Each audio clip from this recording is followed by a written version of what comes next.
The Fireside Chat Club of Canada acknowledges that the land that this podcast is being recorded on is the traditional territory of many nations, including the Mississaugas of the Credit, the Anishinaabeg, the Chippewa, the Haudenosaunee, and the Wendat peoples, and is now home to many diverse First Nations, Inuit, and Métis people.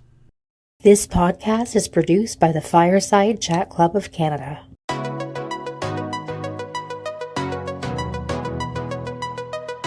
Hello, and welcome to Canada as I See It.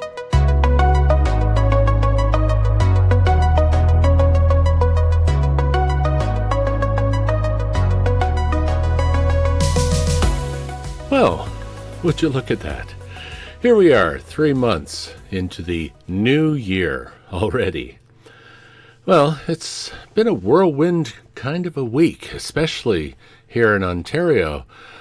A month and a half ago, I spoke about Canadian elections, and I made the bold statement that we rarely have an election in the winter, mainly because they're difficult for some to attend to, cast their vote in. Well, that's already adding to the growing apathy about elections. Well, just over 2 weeks later, Ontario's Premier called a snap election. And that's one that, well, he didn't have to call, but one that he did in order to capitalize on his popularity and gain more seats for his party in the provincial legislature. Unfortunately, it didn't really work out the way he wanted. His party, the Progressive Conservatives, did maintain a rather substantial majority, earning 43% of the vote, but at last count, he lost 3 seats from the previous legislature. The NDP party lost 4 seats, but they did remain what is known as the official opposition. The Green Party gained a seat, up to 2 now, and an independent candidate earned a seat. As well, the Liberal Party gained official party status again by gaining 6 seats, now sitting at 14. You may recall 12 are needed to be called an official party. That actually means that, they'll have time to ask questions and during question period, and they also get money for research and staff. Let's see, what else happened this week? Oh yeah, well, it's just more of an annoyance.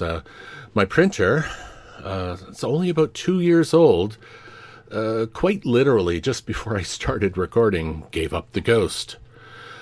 And that's after the previous one lasted about a dozen years, so it just lends credence to that statement. They don't make them like they used to. So James is in the market now for a new printer. But that's not what the title card says for this week's podcast. I'd actually like to thank Coralie, who introduced the podcast, for coming up with this week's subject. The last few weeks have been, well, relatively warm. I've been watching icicles melt quite literally off my balcony this week. And it's not the really chilling cold that we've had for most of the first 2 months of the year. That got me thinking about what's coming up in about a month. Maple syrup season here in Ontario. Maple syrup actually traces its origins back hundreds, if not thousands of years. Europeans discovered what the indigenous people of Turtle Island, well, what we now know as North America, and that they learned that in around 1536 to 1542 when Jacques Cartier and his fellow explorers discovered what they thought to be a large walnut tree, and they cut it down.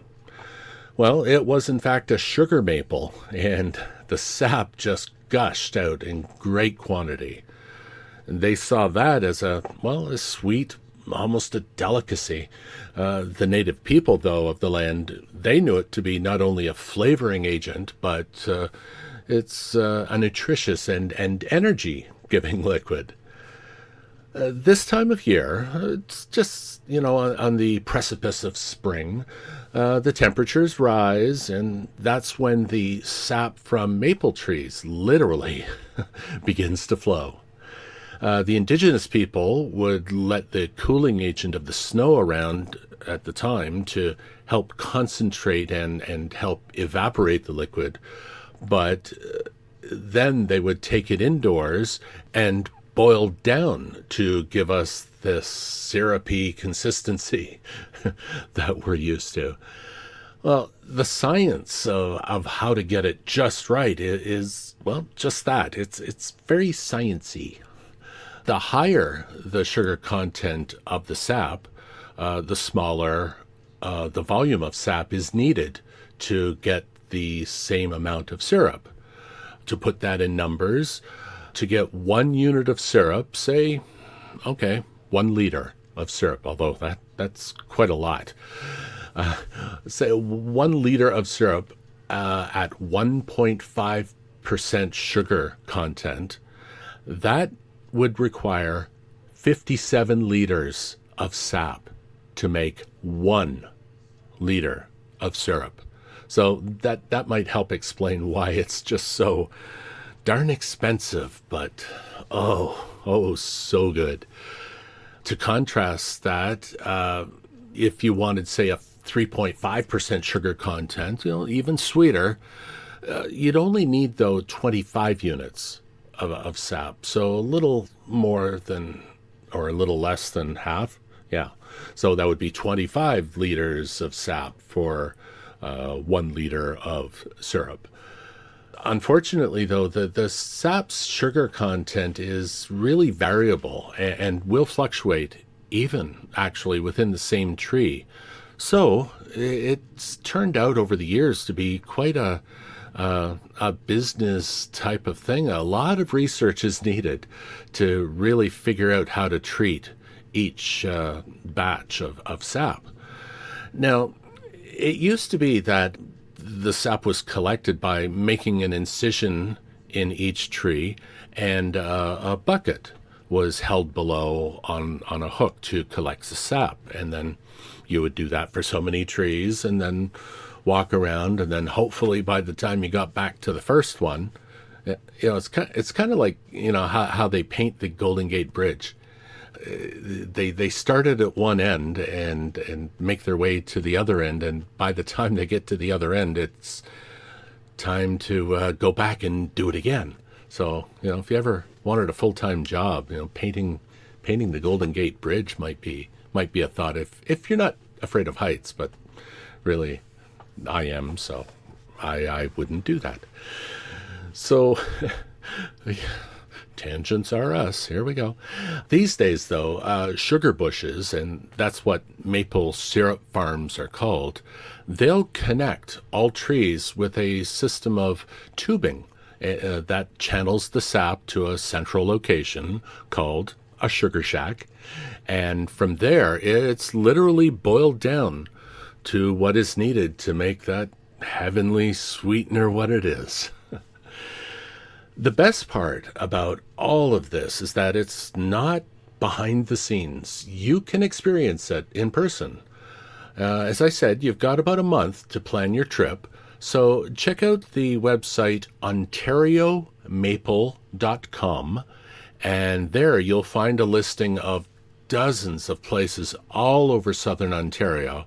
I was watching the map populate when I got there, and it sort of reads like a map I saw the other day of all the pubs in England. I mean, you can't see any open area. There are just so many sugar shacks in Ontario. So if you're in the area, you can go to one of these places and you'll see the process of collecting the sap. You'll see how it's processed, and you'll have the opportunity to purchase some of this liquid ambrosia from a local producer. There at the site, you can also read up on nutritional information. You can get some recipes, and well, you can read up on everything you never knew you didn't know about Canada's iconic sweetener, and that I didn't tell you about today. Not in Ontario? Well, just search in your area for a sugar bush. If you're in the northeast of North America, you'll likely find a place. But if you're anywhere else in the world and you do find out one of these places, please let me know at as I see it at warpole.ca,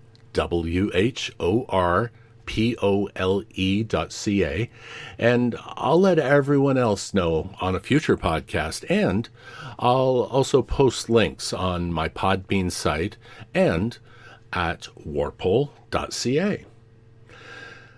Just so you know, this time of year is known as Maple Weekend, and it's coming up on April 5th and 6th. And so you've got plenty of time to prepare.